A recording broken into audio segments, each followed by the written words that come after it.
ভাইয়ের হাতে তো আমি ফ্রিজ দিয়ে ছেঁচা দিয়ে দিই। Hello everyone, welcome back to my channel. তো আজকে চলে এসেছি বিকেলবেলার দিকে দোকানে। আর এইদিকে দেখো দোকানে আমাদের ঠান্ডা দিতে চলে এসছে। ওইদিকে আমি ঠান্ডাগুলো হিসাব করে সব লিস্ট করে নামিয়ে নিলাম।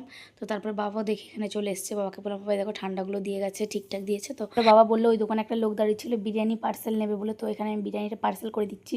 আর আমাদের বিরিয়ানিতে একটা ডিম, একটা আলু, একটা চিকেন, যার দাম মাত্র 75 টাকা। আর এইদিকে তো আমার বিরিয়ানিটাও পার্সেল করা হয়ে গেছে। এখন আমাকে দিয়ে আসতে হবে ওই দোকানে। তো এখন আমি বিরিয়ানিটা ওনাকে দিয়ে আসি। তো আমি এখানটা আসার পরে, এই দোকানে আসার পরে দেখছি এই দোকানের সামনে কেউ নেই। তারপর বাবা বলছে রাখ, ওই সাইডে গেছে, আসছে উনি। তারপর আমি এখানটা রেখে দিলাম। তারপর উনি এসে নিয়ে গেল। আর ভাইকে বলছি, দেখ ভাই, এটা আজকে আমাদের বিরিয়ানির ফার্স্ট বউনি হলো। ভাই বলছে তো আমি কি করবো? আমি বলছি তুই নাচ কর, তাই বলে নিই। তারপরে এখানে আমি এখন দেখো বিরিয়ানির বাক্সগুলো এখানটায় বানিয়ে নিচ্ছি। আর বিরিয়ানির বাক্সগুলো এমনভাবে সাজিয়ে রাখতে খুব ভালোই লাগে। তো তারপরে এখানে আমার বাক্সগুলো বানানো হয়ে গেছে বলে আমাদের এই দোকানে হাড়ির ওপরে একটা রেখে দিলাম আর ওই দোকানে একটা দিয়ে আসি। তারপরে তো আমি তো আর ভিডিও বানাতে পারিনি। আর এখন আমরা রাত্রেবেলা বাড়ি যাব। তার জন্য এখানে জল ঠান্ডা সব ঢুকিয়ে রাখলাম। আর তারপরে তো ভাইয়ের হাতের ওপর আমি ছেঁচা দিয়ে দিলাম। তো ভাইয়ের লাগলো কি না, আমি তো বলছি ভাই তো লেগেছে নাকি? তো একটুও লাগলো না। ভাই বলছে আমি তোর মতো নাকি, কিন্তু ওর তো লেগেছে, আমি তো জানি, কারণ আমি ওর জায়গায় থাকলে তো চিল্লিয়ে মাথায় করে ফেলতাম।